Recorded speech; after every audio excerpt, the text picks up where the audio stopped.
you go bankrupt. And there's a penalty for bankruptcy. Your credit sucks. You're very difficult to get a loan. Very, very difficult for people to trust you again. You have to earn that trust back. And even then, it's always going to be a stain on your record. It's absolutely, he needs money. You think he's going Once broke? again, come on. Fighters like that always go broke. Yeah, he's stupid. He's an idiot. He loves the fame and he loves the money.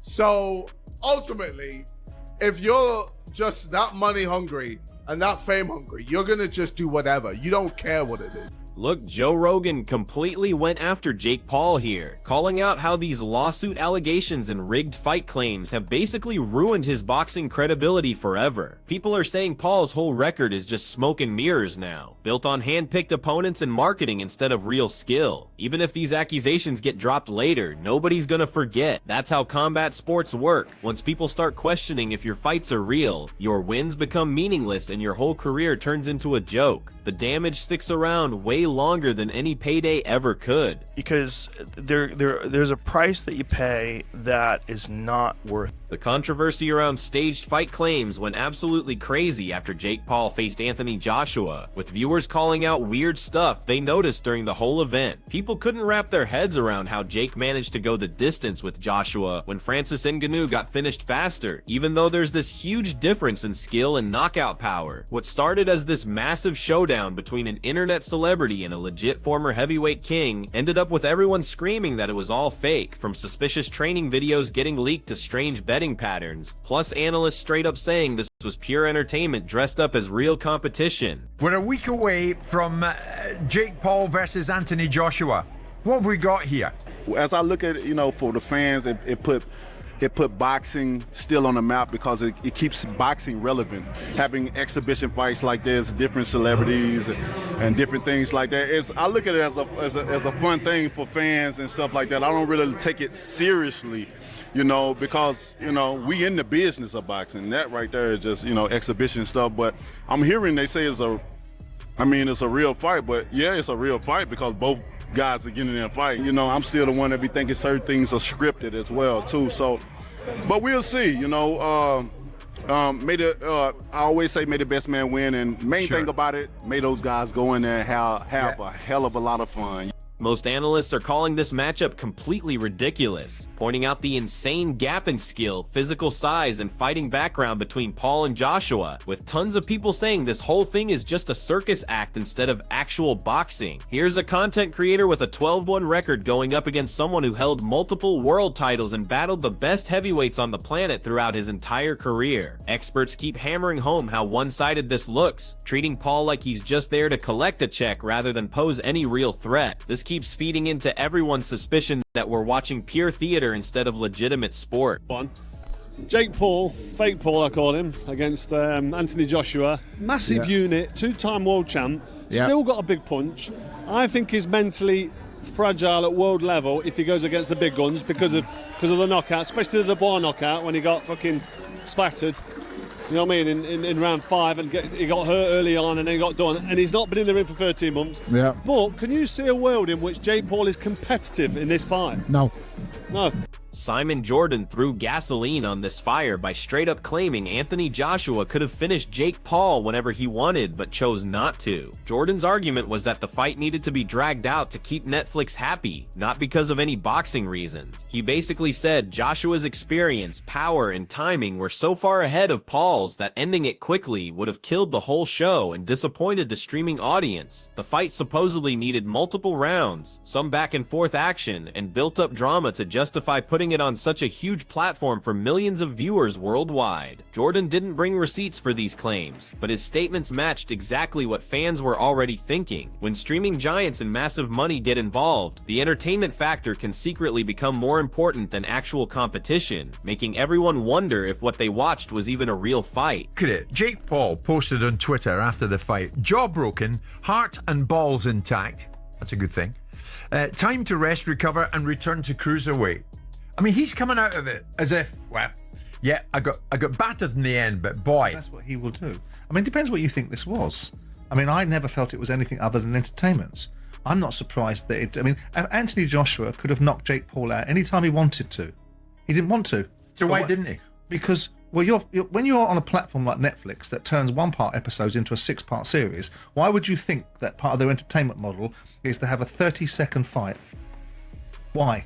Because you watch a Netflix series, you can watch it and you can go, well, I get the gist of it. Why have you got to turn it into 10 episodes?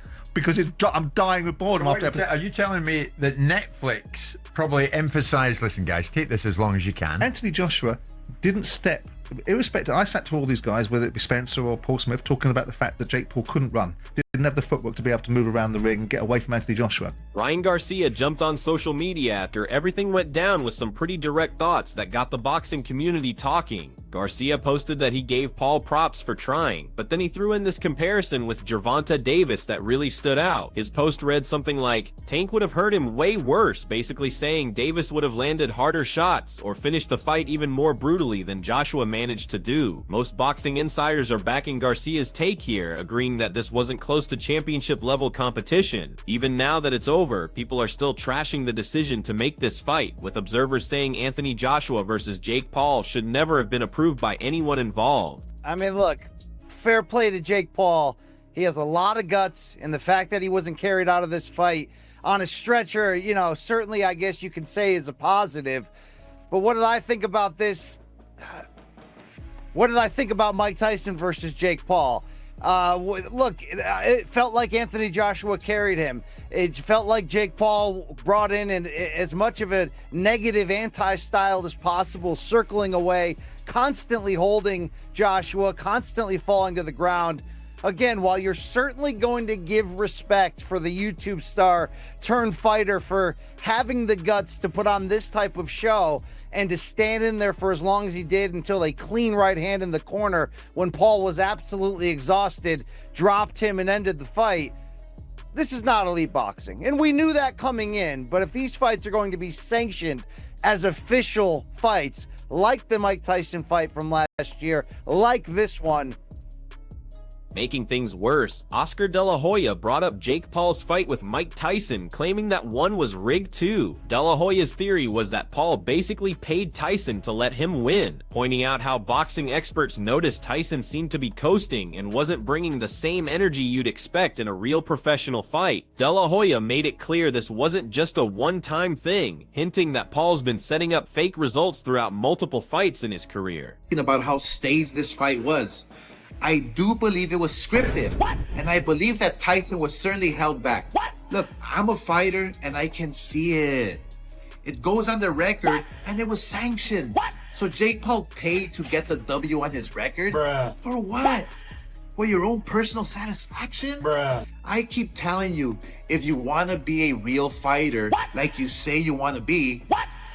Even though Tyson came out and said the fight wasn't scripted, his actual performance left fans feeling completely let down, making people wonder if this bout should even count as part of his official boxing history. For someone with Tyson's legendary reputation, the way he seemed to hold back was impossible to ignore, creating serious doubts about whether any of it was legitimate competition. Who Kid, recently broke some news about how he spoke to one of the Paul brothers and that they had an agreement that no one was supposed to get severely injured and that the fight had to last at least through the 6th round. As I was watching the fight, I'm like, damn, it looked like Mike came out a little hot, and I saw him do this one thing where he kept biting his gloves. I know there was a big age discrepancy here, right? Jake Paul being 27, Mike Tyson being 58, of course. But I'm thinking to myself, I'm like, is he biting onto his glove to hold back? Because it looked like he had something there. Even some of the jabs Mike threw, I'm like, he stopped his punch. I'm not trying to be conspiracy theorist here, but thinking to myself, I'm like, I don't know if Mike completely exerted himself or he just got really tired. I don't know about it being rigged or not, but I do feel bad for people who really are invested in the sport. You want to know why I also think it might be a bit rigged? When the fight ended, Jake Paul kept calling out other fighters, and he kept referencing, you guys need me, you guys need me, and I'm realizing he's meaning his money. So if boxers and people in the industry know that, hey, if we go get with Jake Paul, we'll make X amount, I wouldn't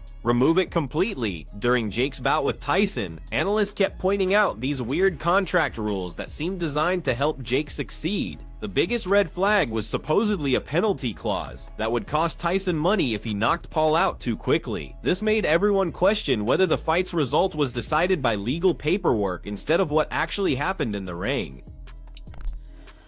Y'all already know I'm mad about this fight. I really wasn't even going to talk about it because I already felt like it was a setup. But when Trick Daddy Dollars posted this on Instagram, it really just confirmed and solidified everything. So, Trick Daddy Dollars posted this on Instagram, and I'm going to read it to social media. So, it says the rules for the Mike Tyson versus Jake Paul fight are designed to favor Jake Paul. These include: the rules are extremely favorable to Jake Paul. The contract will incentivize Mike Tyson to lose and give Jake Paul an opportunity to choose himself as a winner. The first stipulation in the contract will punish Tyson for knocking out Jake because he is paid on a sliding scale per round. If Tyson knocks Jake out in the first round, he would receive no money. If he knocks him out in the second round, he would only make a small amount of cash. For Tyson to make the most money, he needs to survive all 8 rounds, which means avoiding knocking Jake Paul out. If the fight goes to a split decision, it favors Jake Paul because the judges have to be approved by Jake Paul. I'm gonna let y'all read that.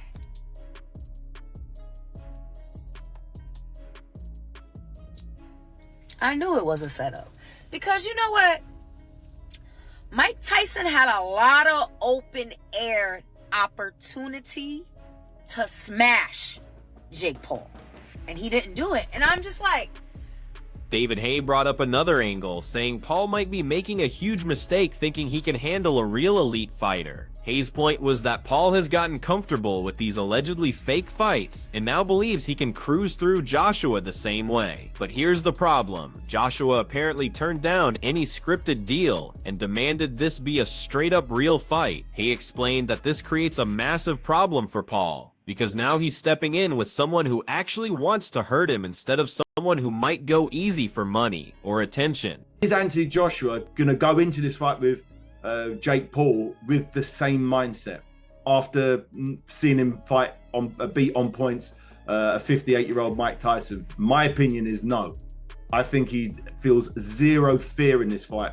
He's in a unique situation where he's going into a boxing ring with someone he doesn't believe deserves to be there. So is he going to be paying the price in training?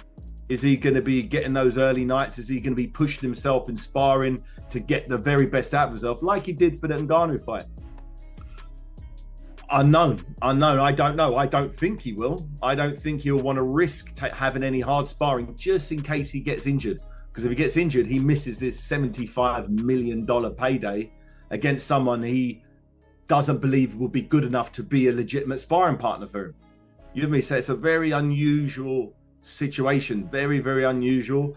And, you know, obviously all the advantages are in Anthony Joshua's favor, except this one, except the mindset factor. Jake Paul has nothing to lose. He's got everything to gain. Him reaching round 3, round 4 is a win, in my opinion, and in many people's opinion. If Anthony Joshua doesn't detonate his right hand or a jab off of Jake Paul in the first 30 seconds, minute, and put him in problems, you know, some people will feel that he's underachieved or he let boxing down. You know, people don't consider Jake Paul a real boxer because he's got such a big profile on social media and he's got that background that he's come from. But he's dedicated himself to the sport for. Over the past several years, critics like Chael Sonnen have been delivering completely honest takes on Jake Paul's fights without holding anything back. Sonnen makes it crystal clear that when you compare Jake Paul to Anthony Joshua, there's absolutely no contest. Even with all these training videos flooding social media, Jake still looks like he's learning basics instead of preparing for elite competition. Sonnen keeps saying the footage just proves how green he still is, showing someone who's still working on fundamentals rather than getting ready to face a proven former champion. The difference in technique, power, and fight intelligence is so obvious that Jake isn't anywhere anywhere near ready to handle someone at Joshua's level. Because people do this all the time. They'll be real dicks about it. Some guy will look great on the mitts. They'll go, well, mitts doesn't count. It's like, well, it kind of does count. If I have you working out on the mitts from a year ago, and I have a new tape today, and I can juxtapose those, I actually can see some timing. I actually can see some speed. I actually can see some footwork. I can see some power, and I can compare it. Now, Jake is in a wildly difficult spot. Boxing is unlike, by example, track and field. Track and field is all about personal records. You do not need to be faster than the guy standing next to you. Right? Now you can win and you can get trophies on that, but it's not actually your goal that your coach is working on you with. You just today want to be faster, throw further, jump higher than a previous version of yourself. Boxing doesn't work that way. It is straight. It doesn't matter how good you are. It is 100% comparative to how good is this guy. I understand that. But as human beings, we have to start somewhere. And I think there are many things that are going to be wins for Jake. I do not subscribe to the idea. Now he does. He will not agree with me, but an older version of himself, as he looks back, will see that the Chael makes a very fair point. There's a number of things that are going to be wins or not for Jake. Now, Joshua's got one. Crush that man, get your hand raised. That's it. Well, I don't see it like that for Jake. I don't see it like that. And I know you guys don't either. I know you don't, because so many people that are predicting this fight won't even happen.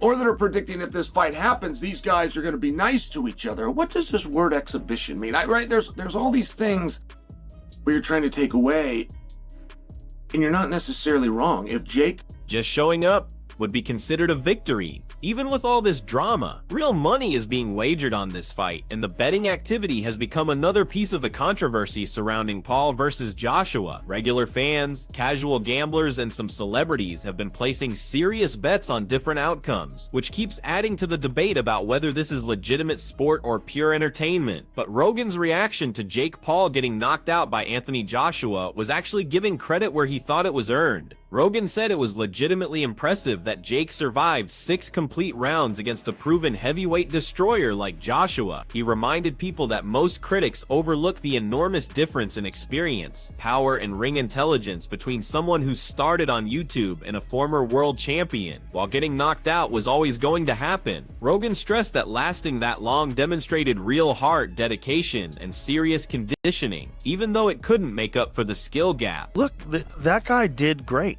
for someone who's been boxing for like less than a decade. He has had no real professional opponents other than Tommy Fury that were legitimate world-class boxers. I don't even remember what happened in the Tommy He lost a close decision, but it was a good fight. It was a good fight, though. He's a good boxer.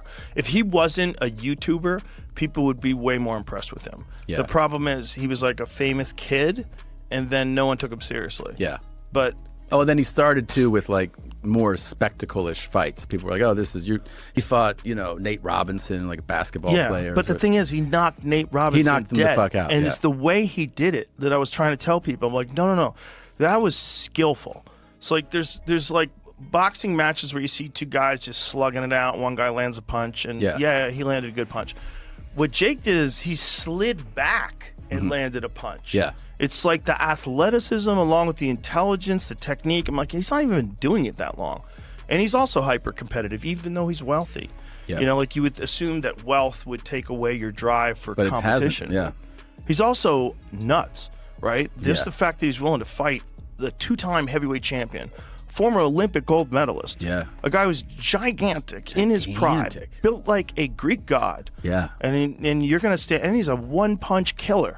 And you're going to stand in front of that guy, and he avoided shots till the 6th round. He just started getting tired. Yeah, his movement in that fight was crazy. It was very good. Yeah, It was very good. He was really keeping him moving around the whole ring, and then you can't afford to get tired. You And can't get that's tired. the thing is, like, he gets tired in a lot of his fights in the later rounds. You should really sort that out.